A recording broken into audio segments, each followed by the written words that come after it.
नमस्कार, मेरा नाम है अभय गुप्ता और पेशे से मैं एक टीचर हूँ। आज एक बार फिर आपके साथ एक इम्पोर्टेंट क्लास पर डिस्कशन करने आया हूँ। ये टॉपिक आपकी सोसाइटी में हुए रिफॉर्म से संबंधित है और ये टॉपिक एक बहुत महत्वपूर्ण पर्सनैलिटी से संबंधित है। मैंने आज से डिसाइड किया है कि मैं एक सीरीज शुरू करूँगा जिसमें भारत के जितने भी महान समाज सुधारक हैं, सोशल रिफॉर्मर्स हैं, उनकी जीवनी और उनके से संबंधित जो भी कार्य हैं, मैं उन सबको आपके सामने वन वन करके डिस्कस करने का काम करूंगा। आज इस कड़ी में पहला एपिसोड है और पहले समाज सुधारक हैं जिनके बारे में मैं आज आपके साथ डिस्कस करना चाहता हूं। उनका नाम है राजा राम मोहन राय। एक एक करके बहुत कुछ डिस्कस करना है, बहुत कुछ समझना है। ध्यान से सुनिएगा, वीडियो थोड़ा बड़ा हो सकता है लेकिन आपको बहुत क्रिस्टल क्लियर चीजें समझाने की कोशिश करूंगा।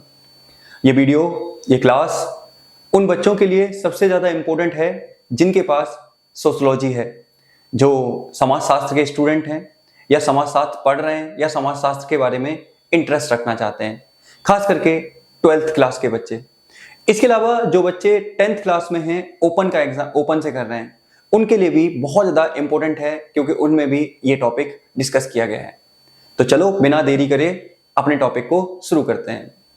सबसे पहले हम बात करते हैं राजा राम मोहन राय का जन्म। अगर मैं इनके जन्म की बात करूं तो इनका जन्म कहां हुआ था? 1772 में, 1772 में वर्तमान बंगाल के राधानगर में हुआ था। इनकी फैमिली ब्राह्मण परिवार से आते थे, पढ़ी लिखी फैमिली थी, काफी अच्छी फैमिली थी। इनके बारे में ये बात याद रखिए। उसके बाद क्या हुआ, इनकी जब ये बड़े हुए तो इनकी शुरुआती शिक्षा राधानगर में ही हुई। राधानगर में ही इन्होंने मैट्रिक तक पढ़ाई की। उसके अलावा इन्हें अलग अलग भाषाओं के ज्ञान के लिए अलग अलग भेजा गया। ये बनारस आए, जहां इन्होंने बनारस के ब्राह्मणों से संस्कृत भाषा को सीखा। उसके बाद पटना चले गए और इन्होंने कई भाषाओं के बारे में जानकारी हासिल की। ये संस्कृत भाषा, फारसी भाषा, यहां तक कि लैटिन, हिब्रू, ग्रीक, अरबी और अंग्रेजी भाषाओं के अच्छे ज्ञाता थे। यानी कि इन भाषाओं पर इनकी कमांड बहुत ज्यादा अच्छी थी, बहुत ज्यादा फेमस पर्सनैलिटी थे। समय के साथ साथ जीवन में जो जो चीजें इन्होंने देखी उन्हीं को सुधारने पर लग गए। इनके जीवन का सबसे महत्वपूर्ण कार्य माना जाता है वो है सती प्रथा का खात्मा। एक्चुअली हुआ क्या था, इनके बड़े ब्रदर थे, बड़े भाई थे, और जब इनके बड़े भाई की मृत्यु हो गई तो इनके बड़े भाई की वाइफ को सती सिस्टम में जला दिया गया। उसके बाद इन्होंने डिसाइड किया कि ये सती प्रथा को हमेशा के लिए खत्म करवाने का काम करेंगे और ऐसा उन्होंने किया। अंग्रेजों की उस समय सरकार थी, उनसे दबाव डाला, उनके ऊपर उनसे रिक्वेस्ट की, प्रेशर क्रिएट किया और फाइनली 1829 में राजा राम मोहन राय के एफर्ट्स की वजह से लॉर्ड विलियम बेंटिक ने सती प्रथा को हमारे देश से बैन कर दिया। कब किया? 1829 में। और किसने? लॉर्ड विलियम बेंटिक के द्वारा सती प्रथा पर बैन लगा दिया गया या सती प्रथा को खत्म कर दिया गया। ये पहली बात आपको अच्छे से दिमाग में रखनी है। उसके बाद इन्होंने बाल विवाह की समाप्ति पर बहुत ज्यादा एफर्ट डाले, बहुत ज्यादा काम किया। बहुपत्नी विवाह, जिसे हम पोलोगेमी बोलते हैं, पोलोगेमी को रोकने या बहुपत्नी विवाह को रोकने के लिए इन्होंने बहुत काम किए।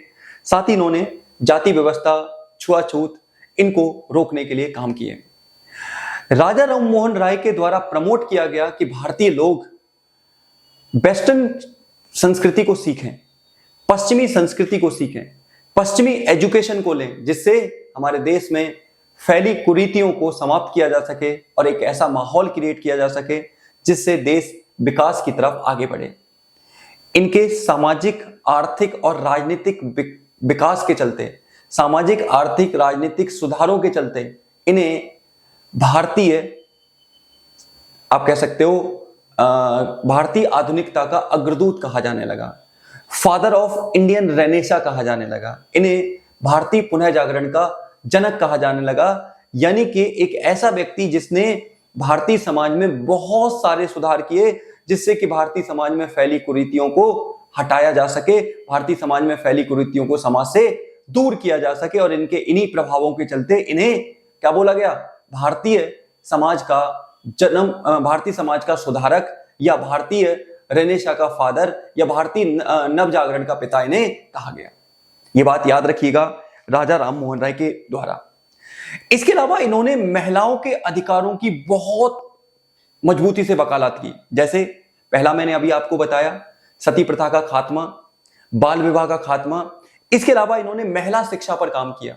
इनका मानना था कि महिलाएं अगर एजुकेटेड होती हैं तो वो अपने अधिकारों के प्रति खुद पॉजिटिव हो जाएंगी, उन्हें अपने अधिकार खुद समझ में आने लग जाएंगे, वो खुद आगे बढ़ने लग जाएंगी। इसी वजह से इन्होंने महिला शिक्षा को बहुत ज्यादा बढ़ावा देने की बात की। इसके अलावा संपत्ति पर महिलाओं के अधिकारों का इन्होंने समर्थन किया। इनका मानना था कि जिस प्रकार पिता की संपत्ति पर पुत्रों का अधिकार होता है, बेटों का अधिकार होता है, सन का अधिकार होता है, वैसे ही बेटियों के राइट्स भी होने चाहिए। ना कि हमें पुरानी परंपराओं रिचुअल्स को फॉलो करने पर फोकस करना चाहिए, हमें बेटियों के राइट्स को भी प्रमोट करना चाहिए। इसके साथ इन्होंने शिक्षा के लिए बहुत ज्यादा काम किया। सबसे पहला इन्होंने काम 1817 में डेविड हेयर के साथ मिलकर, एक व्यक्ति थे अंग्रेज समाज सुधारक आप कह सकते हो, डेविड हेयर के साथ मिलकर इन्होंने ब्रह्मो समाज की स्थापना की। ब्रह्मो समाज इन्होंने स्थापित किया। इसके अलावा 1822 में एंग्लो हिंदू, मैं एक गलत बोल गया, 1817 में इन्होंने क्या, डेविड हेयर के साथ मिलकर हिंदू कॉलेज की स्थापना की। किसकी? हिंदू कॉलेज की स्थापना की। 1822 में 1822 में इन्होंने एंग्लो हिंदू स्कूल की स्थापना की और समाज में जाति व्यवस्था को खत्म करने, सती प्रथा को खत्म करने, बाल विवाह को खत्म करने और समाज के अंदर नई आधुनिकता को फैलाने के लिए 1828 में इन्होंने ब्रह्मो समाज की स्थापना की, जो इनका सबसे इंपॉर्टेंट ऑर्गेनाइजेशन माना जाता है। किसके द्वारा? राजा राममोहन राय के द्वारा। इसके अलावा इन्होंने 1820 में एक और सभा बनाई जिसका नाम था आत्मीय सभा, जो अपने विचारों को आगे बढ़ाने का काम करती थी। ध्यान से सुनिएगा, इनके द्वारा मूर्ति पूजा का विरोध किया गया। साथ ही इन्होंने मोनोथिज्म यानी कि एकेश्वरवाद की परंपरा को आगे बढ़ाने पर काम किया था। इनका मानना था कि एकेश्वरवाद को प्रमोट किया जाना चाहिए और इन्होंने एकेश्वरवाद की परंपरा को मानने पर फोकस किया। अब यहां एकेश्वरवाद का मतलब क्या है? यहां एकेश्वरवाद का मतलब है कि सबका मालिक एक, ईश्वर एक ही है, आप उन्हें अलग अलग विभिन्न रूपों में पूजते हो, ये इन्होंने कहा। साथ ही इन्होंने मूर्ति पूजा का विरोध किया। एक ब्राह्मण परिवार में रहकर मूर्ति पूजा का विरोध करने की वजह से कहते हैं कि इन्हें इनके परिवार के लोगों ने ही बाहर निकाल दिया था, घर से बाहर निकाल दिया था। उसके बाद इन्होंने अलग अलग घूमकर भारत की समाज में शिक्षा, महिला के अधिकार, बच्चों के अधिकार, जाति व्यवस्था को खत्म करने के लिए आदि काम किए जिससे कि चीजें अच्छे से सुधारी जा सके। ये सारे काम राजा राममोहन राय के थे, जिसकी वजह से इन्हें भारतीय समाज सुधारक या भारतीय नव जागरण का पितामह कहा जाता है। उसके बाद इन्होंने प्रेस के लिए काफी काम किया। ऐसा कहते हैं कि प्रेस, जब अंग्रेज हमारे देश में थे उस समय प्रेस आम आदमी के जीवन में इंफॉर्मेशन देने वाला सबसे इंपॉर्टेंट साधन बन गया था। इन्होंने प्रेस के लिए काम किया, प्रेस की स्वतंत्रता को बढ़ावा देने के लिए काम किया। इसी वजह से इन्हें प्रेस का सुधारक भी कहा जाता है। साथ ही इनके द्वारा दो इंपॉर्टेंट अखबार शुरू किए गए, एक मिरातुल अखबार और दूसरा संवाद कौमुदी। मिरातुल अखबार, संवाद कौमुदी इनके द्वारा शुरू किए गए जिससे कि इंफॉर्मेशन को लोगों तक पहुंचाया जा सके। ये बात याद रखिएगा राजा राममोहन राय के बारे में। उसके बाद मैं इनके बारे में एक इंटरेस्टिंग फैक्ट आपको बताना चाहता हूं।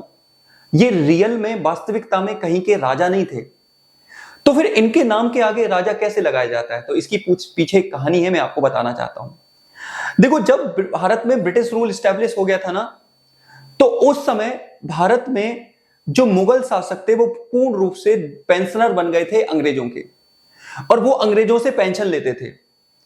इसी क्रम में एक राजा थे जिनका नाम था, मुगल शासक थे अकबर सेकंड। अंग्रेजों ने अकबर सेकंड की पेंशन को कम कर दिया था, तो अकबर सेकंड ने अपनी पेंशन को बढ़वाने के लिए इन्हें ब्रिटेन भेजा और उसी समय इनको राजा की उपाधि दी। तब से इन्हें राजा राममोहन राय के नाम से जाना जाता है। राजा राममोहन राय के नाम से इनकी पहचान बन गई और तभी से ये राजा राममोहन राय के नाम से जाने लगे। ये लंदन गए, वहां से इन्होंने वकालत की। वकालत का मतलब किसकी वकालत? अकबर सेकंड की पेंशन बनाने के लिए वकालत की। और अनफॉर्चुनेटली वहीं पर 1833 में एक लंबी बीमारी के चलते इनकी वेस्ट एंड इंग्लैंड में मृत्यु हो गई, इनका देहांत हो गया और भारतीय समाज सुधार की एक कड़ी का खात्मा हुआ। आपको याद रखना है इनके एफर्ट्स, इनके काम और इन्होंने जो जो चीजें की, इसी वजह से इनका नाम आज हमारे यहाँ बहुत ज्यादा फेमस है, बहुत ज्यादा अच्छी तरीके से इन्हें जाना जाता है। मैं पूरी जितनी मैंने बातें बोली है उसको मैं 2 मिनट में 1 सेकंड मतलब 10 सेकंड में समराइज करना चाहता हूं, उसके बाद मैं अपनी क्लास को खत्म करूंगा।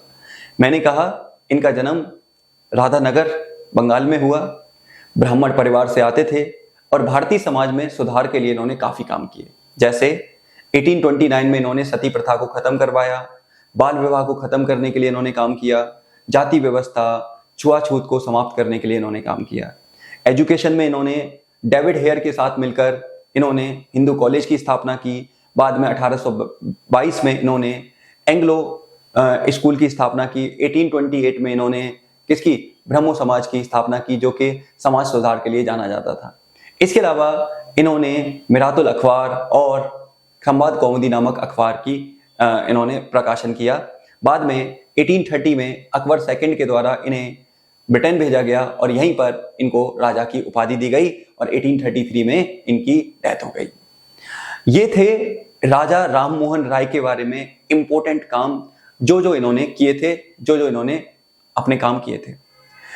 आप बताइएगा कि आपको ये इंफॉर्मेशन कैसी लगी? क्या आप इनके बारे में पहले से जानते थे तो जरूर इनके बारे में लिखिएगा, इनके बारे में बताइएगा। ऐसी ही मैं रोज एक क्लास लेकर आऊंगा जिसमें हम भारत के महान समाज सुधारकों का चर्चा करेंगे। इसी के साथ मैं अपनी बात खत्म करता हूं और हाँ, मैं बार बार बोलता हूं, वीडियो लास्ट तक देखिए। इसमें कोई फालतू का ज्ञान आपको नहीं दिया गया है। आपको रील से हटकर कुछ वास्तविकता की नॉलेज में देने की बात करता हूं, वास्तविकता की तरफ। हाँ, जो हमारे हिस्ट्री से, हमारे समाज से, हमारे करंट अफेयर से जुड़ी हुई जानकारियां मैं आपको देता हूं। फालतू की कोई भी जानकारी नहीं है। इससे ना सिर्फ आपकी नॉलेज बूस्ट होगी, आपकी वोकेबलरी में बहुत सारे नए शब्द, नई जानकारियां होंगी, जिससे कि आप अपनी बात को मजबूती से रख पाएंगे। इसी के साथ मैं अपनी बात खत्म करता हूं। आप इसी तरह पढ़ते रहिए, देखते रहिए और नई नई जानकारियां इकट्ठा करते रहिए, जिससे कि आप अपने जीवन को बहुत अच्छी दिशा में लेकर जा सकें। इसी के साथ मेरी बात खत्म होती है। मिलता हूं अगली क्लास में, तब तक के लिए आप सभी का धन्यवाद। नमस्कार।